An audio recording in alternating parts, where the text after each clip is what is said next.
mengambil dari surat Matius pasal yang ke-8 ayat 18 sampai dengan 22. Hal mengikut Yesus. Ketika Yesus melihat orang banyak mengelilinginya, Dia menyuruh bertolak ke seberang. Lalu datanglah seorang ahli Taurat dan berkata kepadanya, "Guru, aku akan menuntut engkau kemana saja engkau pergi." Yesus berkata kepadanya, "Serigala mempunyai liang dan burung mempunyai sarang, tetapi anak manusia tidak mempunyai tempat untuk meletakkan kepalanya." Seorang lain, yaitu salah seorang muridnya, berkata kepadanya, "Tuhan, izinkanlah aku untuk pergi dahulu menguburkan ayahku." Tetapi Yesus berkata kepadanya, "Ikutlah aku, dan biarlah orang-orang mati itu menguburkan orang-orang mati mereka." Demikianlah sabda Tuhan.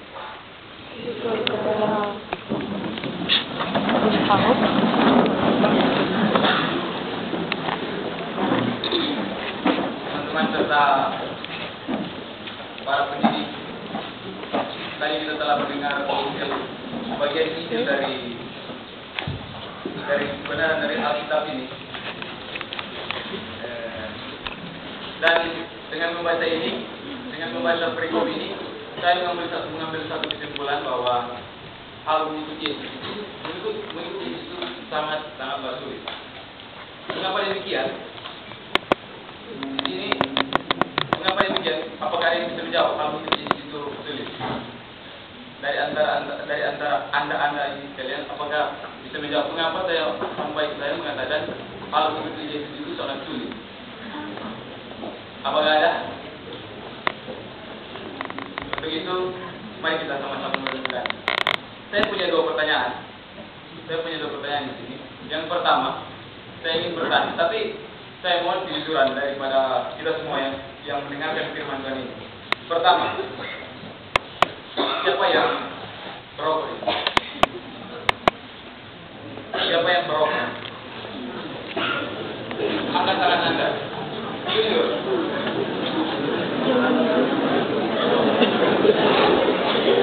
Tidak ada yang berani. Ada satu, dua. Angkat tangan.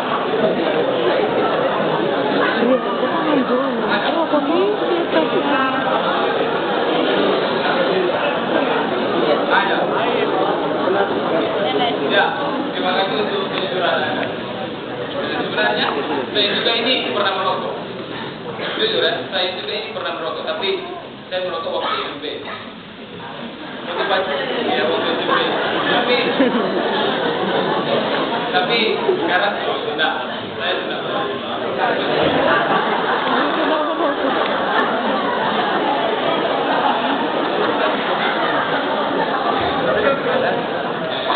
motivasi saya untuk merokok itu sebenarnya hanya satu, yaitu untuk mencoba. Saya ingin mencoba bagaimana sih rasanya merokok, bagaimana sih rasanya minum minuman keras. Tapi dengan mencoba ini, jika Anda berpikir dengan mencoba ini, dengan mencoba, kita manusia itu bisa menjiwai sesuatu apa yang kita buat. Seperti contoh ya, saya akan berikan contoh. Seperti contoh, mencoba untuk mengerjakan soal matematika yang sangat sulit. Misalnya kita mencoba mengerjakan soal matematika dengan kurang berkemampuan sendiri. Tanpa ada bantuan dari orang lain.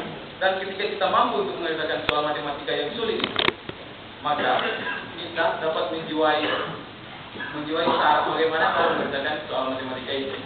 Dan otomatis ketika ulangan nanti kita mau kipas, ya. Dan di sini, tapi dalam mencoba dalam hal ini, menurut saya mencoba sesuatu yang baik. Tapi begini ya, baik itu relatif. Jika ada acuan. Jadi acuan kita di sini adalah Alkitab. Baik dalam hal Alkitab. Baik itu relatif karena kenapa saya bilang baik itu relatif? Karena ketika kita ambil baik itu dalam kerajaan setan, baik itu harus mencuri, harus memaki, harus membunuh. Itu baru dibilang baik dalam kerajaan setan. Tapi dalam kerajaan Allah baik itu adalah memuji Tuhan, membesarkan dan memuliakan nama Tuhan.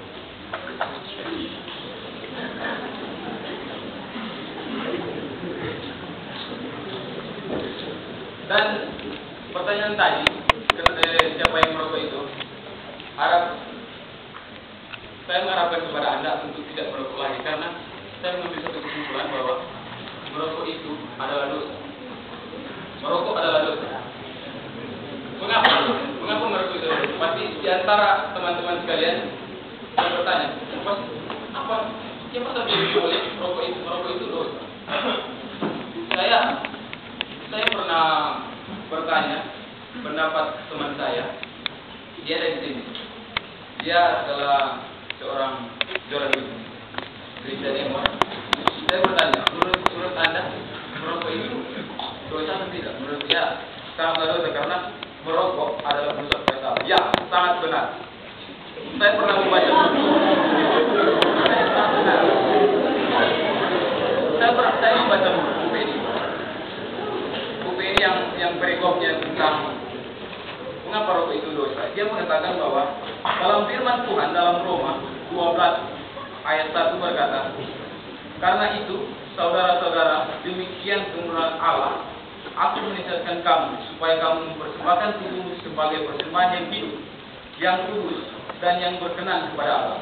Karena itulah ibadah yang sejati. Dalam buku ini juga menjelaskan bahwa merokok itu merupakan proses beracuni tubuh otomatis, memang sangat betul. Proses merokok itu proses beracuni tubuh. Kita semua di sini pasti tahu, karena kita ini mungkin ya sekolah yang ternama di Solo, jadi guru-gurunya baik dan siswa-siswanya juga oke. Ya. Karena kita adalah baik di Tuhan, baik suci daripada Roh Kudus. Jadi apa sebenarnya hak kita untuk kita merusak tubuh yang diberikan Tuhan kepada kita?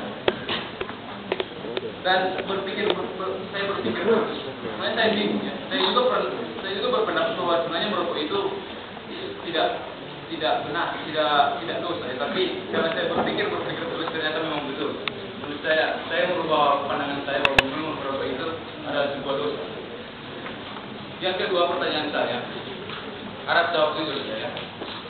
Saya singkat hanya punya pertanyaan. Jadi yang kedua ini, siapa yang di sini punya tato? Tato, mau tahu tato? Tato itu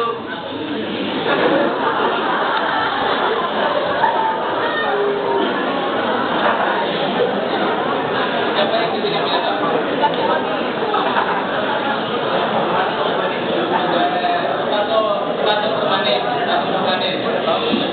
Tato permanen.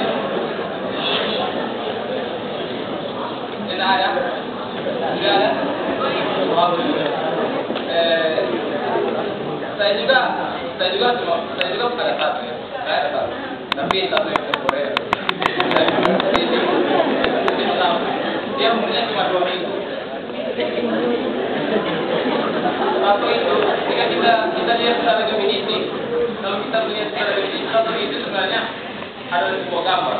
Kalau gambar itu, orang gambar di kertas, di atas kertas putih, itu baru dibilang lukisan. Tapi ketika orang gambar di tubuh, tato itu gambar itu menjadi tato.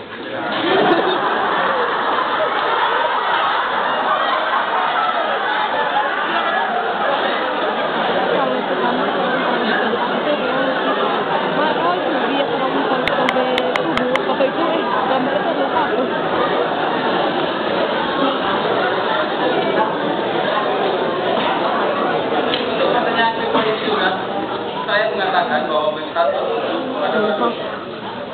Untuk pertanyaan kedua ini juga saya mengatakan bahwa tato itu adalah sebuah dosa. Karena kenapa? Tadi sudah ada dalam Roma dibilang bahwa tubuhmu itu adalah baik suci roh. Coba, siapa ada lagi dalam satu Korintus 6 ayat 1 Korintus 4 ayatnya yang ke-19. Siapa yang boleh baca? Ada yang bawa kitab?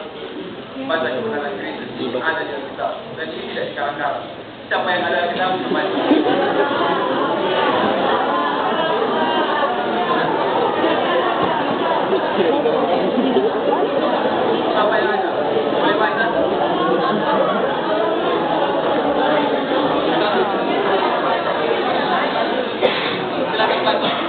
Ada?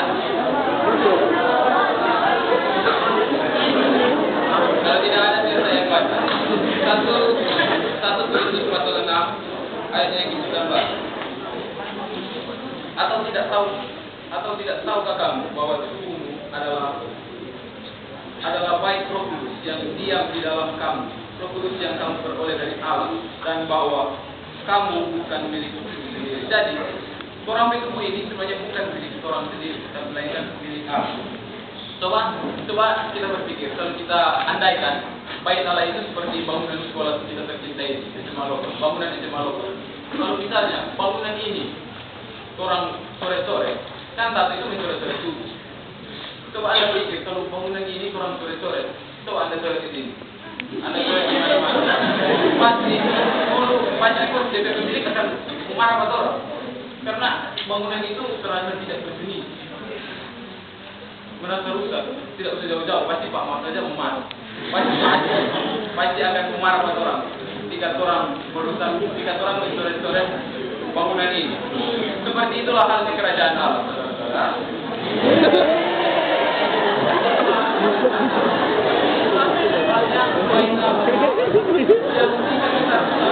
Yang kita sore-sore dia, kita hancurkan dia, anggap apapun yang diserahkan akan marah kepada sebenarnya. Kita ini kan bukan milik kita, jadi Tuhan sebenarnya cuma sudah kepada orang. Silakan Anda jaga tubuhmu ini. Jika Anda mampu mengkayanya dengan baik, saya akan memperhitungkan Anda untuk masuk ke dalam kerajaan. Tapi sebaliknya, jika kita tidak mampu menjaganya dengan baik, maka Tuhan pun akan memperhitungkan kita untuk masuk ke dalam kerajaan. Para pendengar firman yang setia,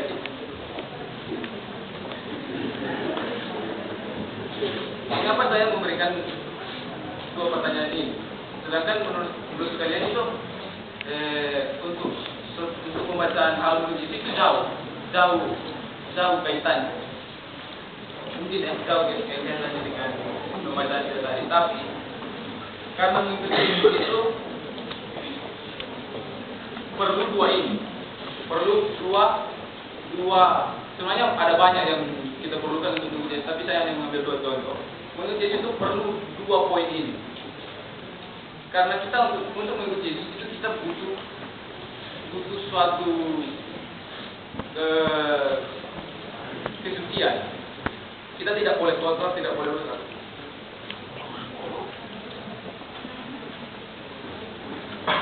Seperti yang tertulis dalam pembacaan kita tadi bahwa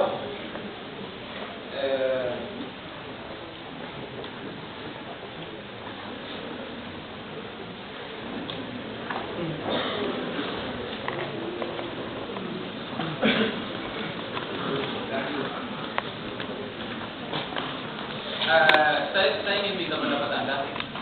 Mohon ya, ada satu orang saja, mungkin bisa nembak. Karena mungkin cuma dia yang, atau kalau ada teman-teman lain, kenapa mengikuti itu sulit?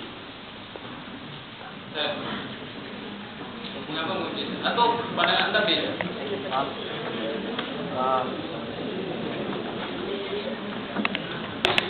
Kalau menurut saya sih relatif ya. Mungkin kalau bagi kita yang saat ini belum merasakan kasih Tuhan, belum terlalu dekat dengan Tuhan, hanya hidup seperti teman-temannya, memang terlihat wah sulit sekali. Kan katanya mau pikul salib gitu. Tapi kalau kita dengan bantuan Roh Kudus, dengan anugerah dan kasih karunia Roh Kudus, saya rasa kalau kita minta kekuatan dari Roh Kudus, mau disiksa pun, seperti tadi tertulis di Alkitab kan, mau disiksa pun kita tidak akan merasa ya tidak apa-apa, saya punya upaya yang lebih besar di surga. Jadi mungkin terasa sulit bagi kita saat ini, tapi kalau kita mau percaya, mau mengandalkan Tuhan dalam kehidupan kita, saya yakin kita bisa menjalannya.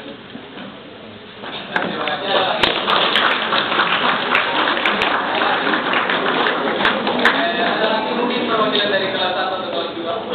Ada?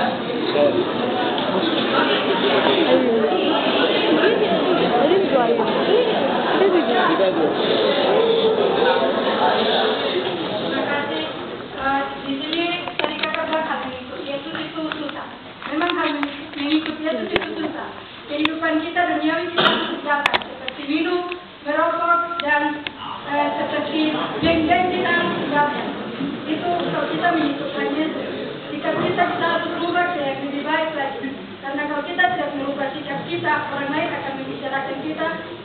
supaya kita menjadi seorang pengikut Tuhan. Seperti yang Emor bilang tadi bahwa mengikut Tuhan itu memang susah, tapi kalau kita sudah meminta pertolongan Roh Kudus, pasti hal itu akan lebih baik.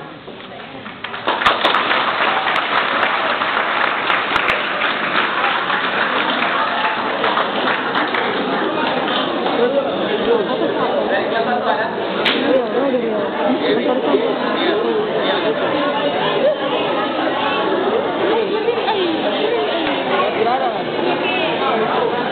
Ada. Yang tidak ada, tidak apa-apa. Saya punya dua pandangan. Mengapa Yesus itu sulit? Yang pertama, kita harus meninggalkan keinginan daging. Kita harus meninggalkan kenikmatan duniawi. Seperti contoh, seperti yang tadi bahwa merokok. Kalau seorang pecandu atau narkoba, sulit sekali untuk meninggalkan hal perbuatan tersebut. Pasti dia ingin proses terus padahal, dan sulit sekali kita untuk melepaskan diri dari pengaruh dari narkoba ini. Untuk itu, kenapa saya bilang hal mengikuti Yesus itu sulit? Karena mengikuti Yesus itu orang mesti bersih ya. Seperti saya katakan tadi, mengikuti Yesus itu bersih, tidak boleh kotor, tidak boleh ngambil sore-sore sampai badan, ngambil kubusa sampai badan, tidak boleh. Yang kedua, mengapa mengikuti Yesus itu sulit? Karena mengikuti Yesus itu perlu pengorbanan, seperti kerja yang berlain tadi, mengikut salib, harus rela. Dia pengorbanan ini mesti rela, orang itu harus rela. Harus rela karena ketika orang memberitakan firman, pasti ada yang benci pada orang. Orang tahu sebagai umat Kristen, orang tahu ada yang saling membunuh gara-gara cuma orang ingin memberitakan orang punya Injil.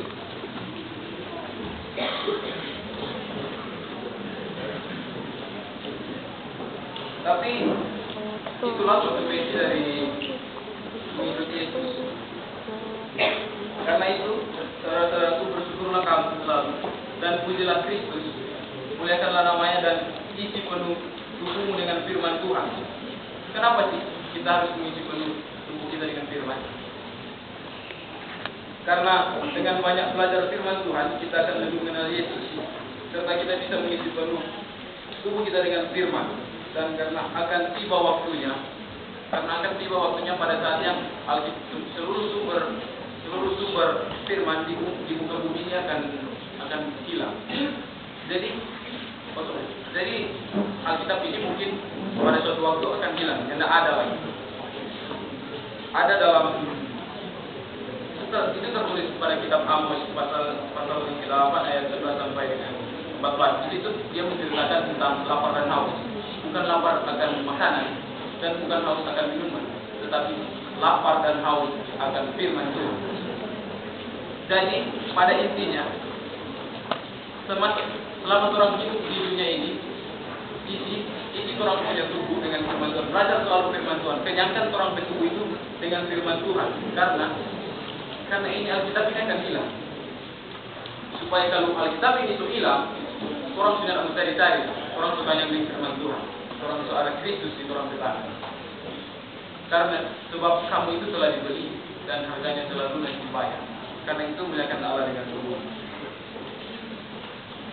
Gunakan, jadi untuk memuliakan tubuh, untuk memuliakan Kristus, kita gunakan saja tubuh kita. Tidak usah yang pakai itu. Jangan mau dipakai apa itu? Kalau biasa banyak di dalam.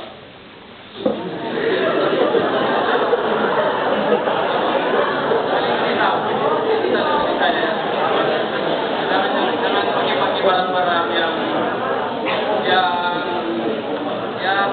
dapat berubah. Gunakan saja di tubuh kita. Mulai dari otak kita ya. Kalau kita pikir mulai dari otak kita mari sama-sama kita gunakan otak kita untuk berpikir untuk Tuhan. Mata kita gunakan saja melihat untuk Tuhan. Hidup kita bernafas untuk Tuhan. Mulut kita berbicara untuk Tuhan. tangan kita ini memegang Tuhan dan kaki kita ini berjalan untuk Tuhan dan segala sesuatunya hanya untuk Tuhan. Amin.